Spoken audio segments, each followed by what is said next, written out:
gosh, from the before times too. Welcome. This is the largest show we will have ever played. So in the U.S. Sorry, but we're very excited. I saw Dwight Yoakam here in I think 2013, and I was like, wow, it's a big venue. So we're excited. Are you guys doing okay? Yeah. Woo! Great. How many came from other parts of California or the world? Oh wow! Whoa! East Coast. Boston. Austin? Omaha. Wow, Omaha. Canada. What part of Canada? Vancouver.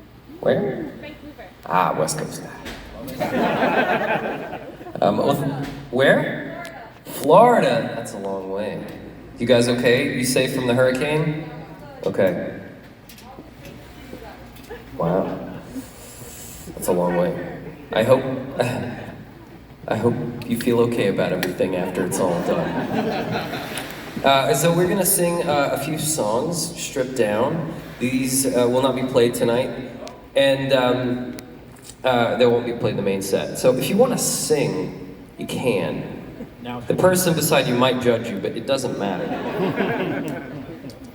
So Tyler judges me all the time. It's okay.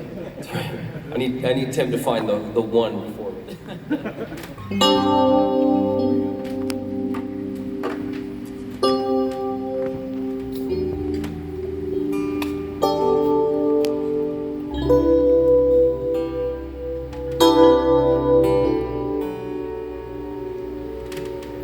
Everything is clear in the rearview mirror, the coast highway, the golden hour only love, and nothing was lost. Everything is clear when they tell your story, the blurred portraits, and the halls of former lovers gone. And nothing was lost. You'll always be a part of me. You gave me a song to sing, dancing in your mood, innocent and true. Elvis tattoo on your shoulder, we'll know better when we're old. You'll always be a part of me.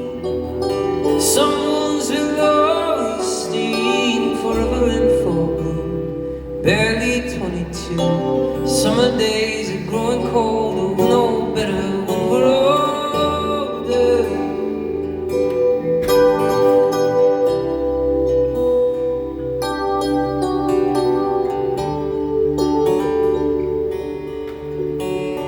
All of this was planned when the world was started. The red blood hearts, the final word was never said.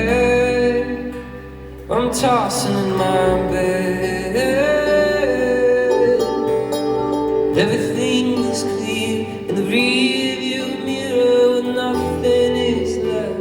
The lights of evening round us shine, pink and silver sky. You'll always be a part of me.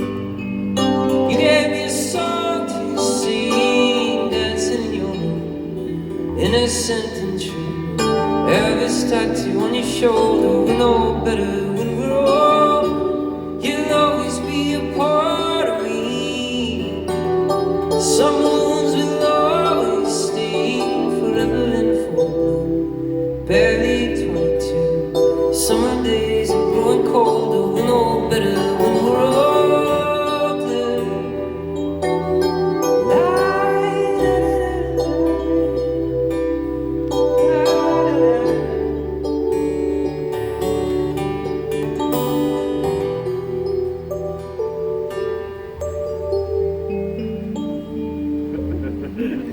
Woo! Thank you very much. Is that a DX7 patch? Is that what you would call that? It's a DX7 patch on crack. I guess you could call it. On crack. On crack. It's an extra sparkly version of it, two piano. Me and Justin Clunker, saxophone player, we devised it. He had made the passion. I came in and fiddled with it a bit, so it's extra crunchy, as we like to say. It's very crisp and pretty. Is it okay? Yeah. Goes right to the loins. That was what I was aiming for, so it was good. Tyler and I, we met 10 years ago, exactly. Spring of 2012. And we met in a little studio in North Hollywood I was renting at the time. And I remember having not met him before our session. I Googled his name, and one of his early albums came up, Golden Age and the Silver Girl, and I was like, oh, this is gonna be fun. And I went in with no expectations, and usually how these kind of weird songwriting blind dates work, you get put together with someone by your publisher or whatever, and they're like, try to write a song, and then you'll write for Britney Spears or Taylor Swift or whoever's looking. And I remember just going, do you want to just write something? And he's like, sure. And I sat down, played some piano, and random chords, and after a couple minutes, he's like, oh, I like that.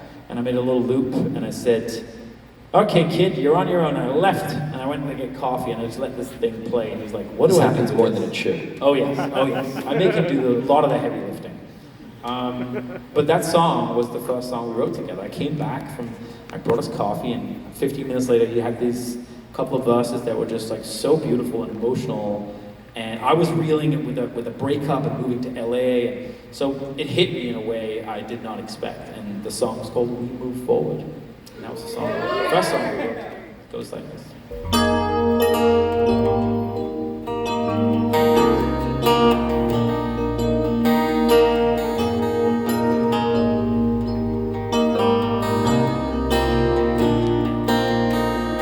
Sun in my eyes and the gold coast shining in the birds in it.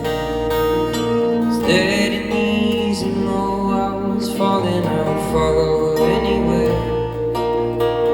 The sky turned grey and the flash flooded on, and she smiled. She took my hand, she kissed my lips, and the rain came pouring. Swore I heard her marching band. We moved forward.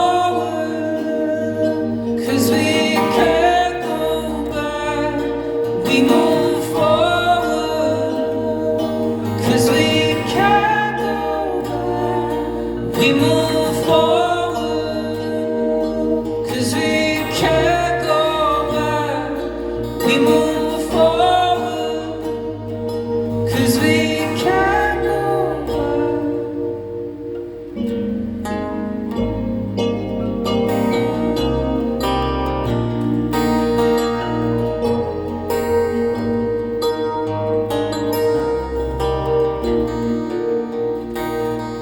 Hanging out of a third-story window, you were a sight to see. The black dress that bends when the wind blows. Go back the time for me.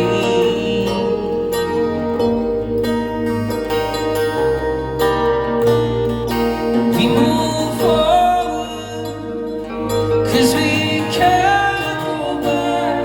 We move forward. We can't go back. We move forward, 'cause we can't go back. We move forward, 'cause we can't go back. Sunset sky and the paint is peeling, the wind blowing suddenly. Dirty knees and though I was falling, I would follow anyway.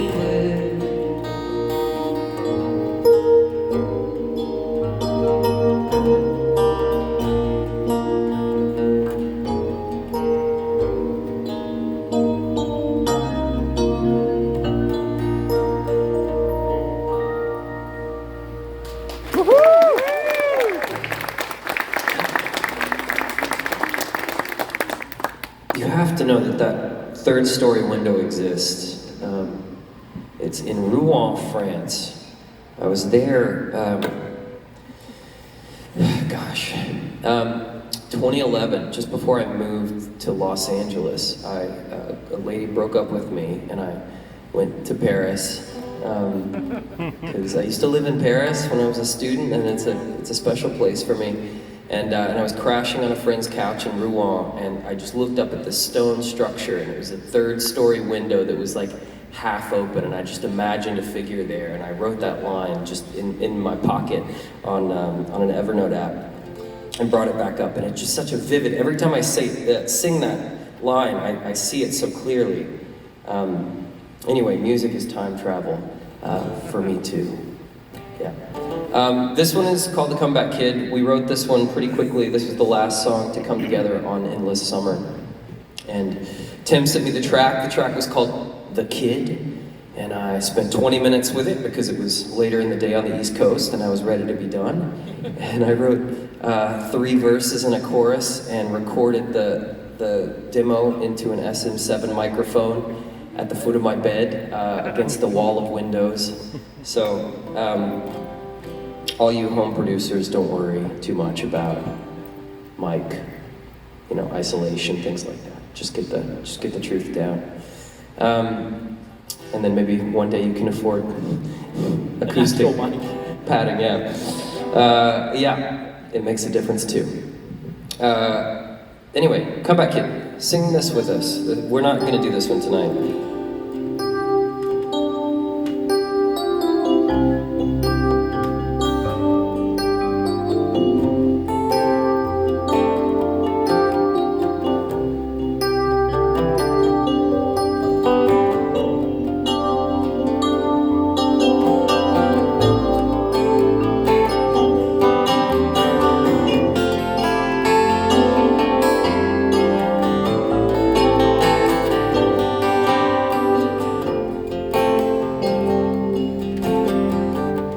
I've been solo, felt the wind blow like I was a screen door in a thunderstorm. Yeah, I've been down, I've been laid out, but you always were what I came here for.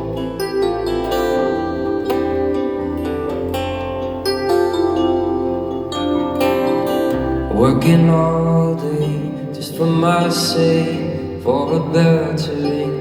The first thing, yeah, I've been blue. That ain't nothing new. It's you, my friend, you I get up again.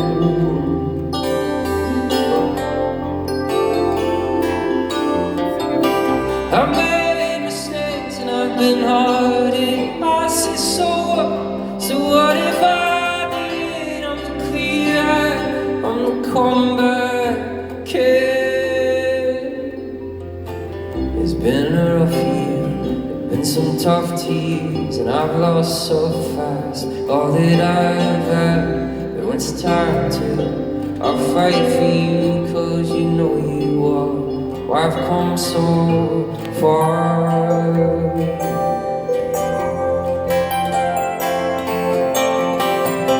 I've made mistakes and I've been hard-hit. I said so what if I I'm the comeback kid. So we'll start it over again.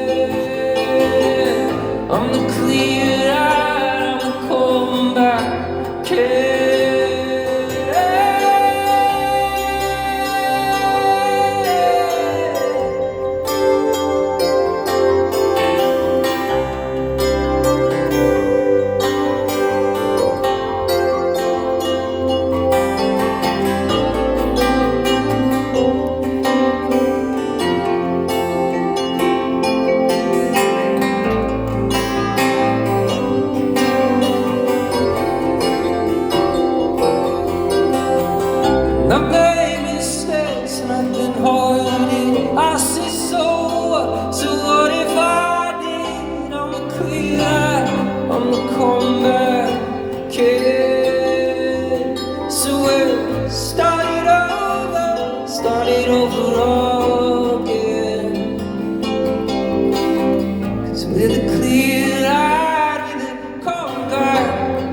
after everything.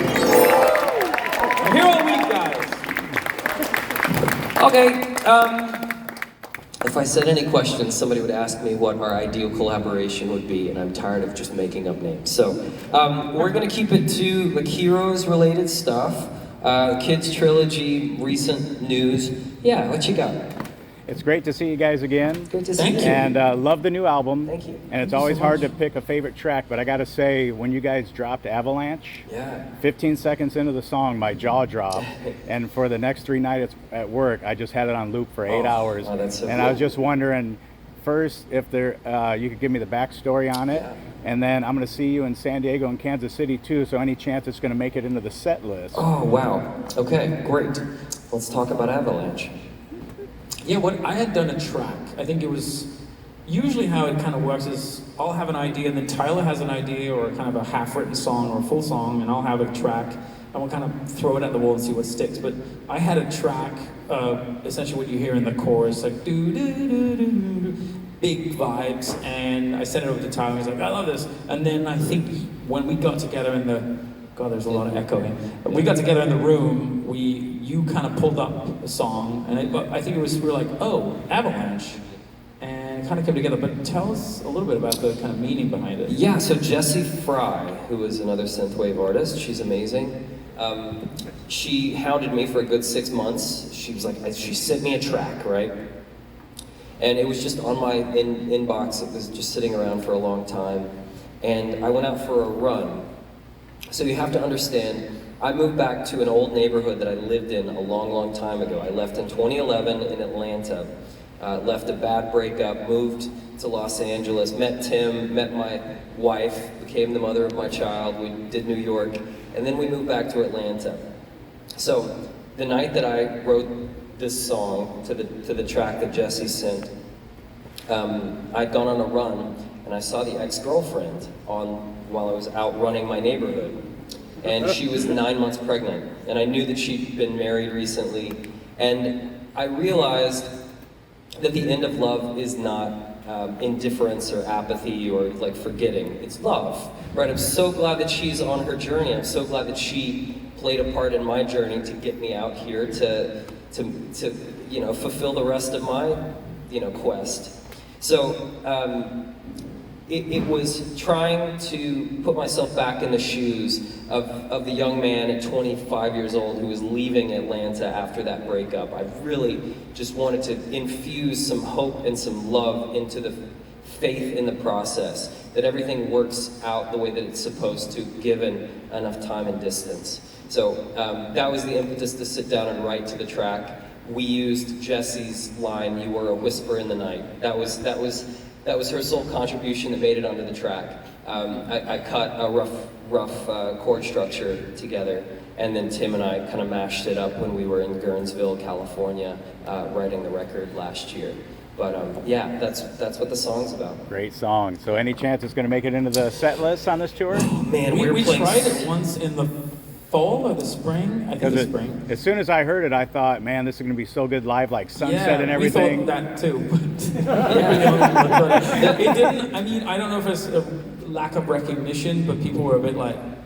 Really? And I think we just felt like it didn't grab people in the same way. Maybe it will now that it's out. It's hard to say, but we're not playing it on this tour, unfortunately. I think we're playing like 8 songs from the new record. Yes. It's a lot. Anyone else got some? How about you?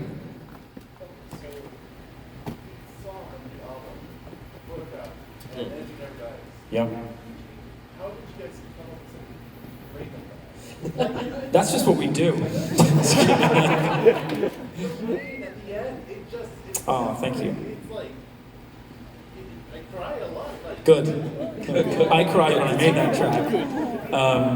Well, Photograph was a song we actually wrote in 2016. I think I was visiting Tyler in New York at the time for a weekend, and we actually wrote Crystalline, and we wrote the second part of the chorus and the second verse for America 2. And we wrote a Photograph, I think, and it was sitting there as a demo for a long time. And we pulled it back up for this album. It felt like it had a maturity that didn't fit on any of the other albums, and it felt like it had to fit on this one. And then Energy Never Dies. I've told this story a couple of times on this tour, and I feel a little weirdly, I don't know, it's a weird, I follow this pig named my best friend Hank on Instagram, and he died a couple of years ago. He's a little happy piggy, and he died. And I made, not Hank, my best friend, and he died. And it made me so weirdly emotional. Like for a week, I was like a blubbering mess, and I don't know what it was, but I had to make a track. This is deep in the pandemic, you know, like summer of 2020, and we're all dealing with stuff deep in the pandemic, you know. Yeah. I mean, it was like early, and we're like all, you know, sitting at home with no outlets for anything. And yeah, I just had to make a track that was sort of symbolic of the grief or whatever. I think, you know, his little death was something I needed to process for whatever reason, but that's where that came from. And then we made it kind of flow directly in from photograph into that. And then the rain, actually Tyler's idea, you had an idea early on a couple of years ago about ending Heroes, by then we didn't have the title, with piano to kind of bring in a sort of an organic element. And I had written this track, I sent it to him, he's like, that's what should end the album. And the rain felt like it was a sort of symbolic of washing away and renewing and change. And I'm gonna get emotional if I keep talking. Good. Good. Anyway, that was me bearing my soul. I hope you're happy. Two great questions. Anyway, yeah. You guys mentioned about a collaboration, just the word. Could we ever see a time pop collaboration with you guys again? Yeah, sure. Yeah, sure. I mean, maybe. I think there's a lot of other people we haven't collabed with that we were like, we would love to play around with again, or like for the first time. But we love Time Cop. He's awesome, and that could definitely happen in the future. Yeah. Yeah. Anyone else go? Yeah. Here we go. Love to see Bastille. Oh, cool. Bastille. Oh, that's a lift of the I bill. saw Bastille at the Fonda, maybe it was the Fez, in like 2012, 2013, their first LA show. Yeah, I knew those guys once, now they would have no idea, but yeah, I love Bastille. It was really fun to kind of be front row for their kind of rise. Yeah, call them, make it happen. It's on you now. Call them up. Yeah. Do we have time for one more question? Oh, I dropped my thingy? Oh, thank you so much. I literally just bought these. We'll do two. We'll from make it a Amazon. lightning round. Yes. Yeah. You. Can you talk a little bit about your process of translating a production on a song to a live version of it? That's a good question. I mean, a lot of that falls on our musical director, Royce, and guitarist, who's going to be stationed over here, Royce Whitaker, who's really put so much work into building this show. This is the most sort of ambitious set list we've ever had, I think. But a lot of that falls on him to kind of interpret it and maybe make, kind of do a little medleys, and you know, that falls on him, and he'll send us ideas and we'll be like, oh, that works, and we'll try it out. But it's, from a bigger perspective, I think since we started playing live, obviously anyone that saw us playing live, it was me up front with a bunch of pads, and I think I'm naturally a drummer. I played drums when I was a kid before I got into production, so I'm behind the drums now, and that whole journey it took us about a year to really figure out, like, how do we do this live? Because it can't just sound like a garage band. It's got to kind of sound very crisp, and we couldn't have done that without Royce. So yeah, that's the kind of an answer to the bigger picture, I guess. Right. But it's trying to solve the question of depth versus breadth, right? You want to cover as much of the Kids trilogy as you can, but you also want to build in moments where you can really go deep and make these kind of energetic moves musically. So it's just balancing and trying to make sure nobody's eyes glaze over 30 minutes into the set. Yeah, somebody else had a question over here. Yeah. Ooh, that's a Tyler question. Souvenir. So initially the demo of the song, it was Souvenir, and then it had V in parentheses. Again, I'm a Francophile. I lived in France. Souvenir means souvenir, to remember. So it's kind of a play on words in my brain. It's not like a physical object souvenir. It's like to remember. It's like compelling you to remember. Part of, I feel like my charge in the midnight is to write an archetypal story. You know, there's always the outlaw throughout time, you know, whether he's a gunslinger or an oil tycoon or or Jason who keeps chasing something. These archetypes have kind of existed forever. And Souvenir is just kind of my invitation to peek behind the curtain and see what I'm doing a little bit from a songwriter's perspective. That this love story has gone throughout time in different iterations with different costumes, but it's the same love story. And that's kind of what we're trying to do on a bigger level as the Midnight, is to try and tell these kind of archetypal stories skinned in kind of a specific way. Yeah. Yeah. Yeah, okay, last one. Last one. This better be really good. Like right now? Oh, Gloria! Nailed it! Do you have a question? No? That's my girlfriend, everyone. She's getting shy. I was just trying to make her really shy. Okay, last question. If you guys were gonna do a movie soundtrack, what would you want that movie to be? Ooh, Top Gun 2. Yeah! And they didn't want us. They made the right choice. Oh, absolutely.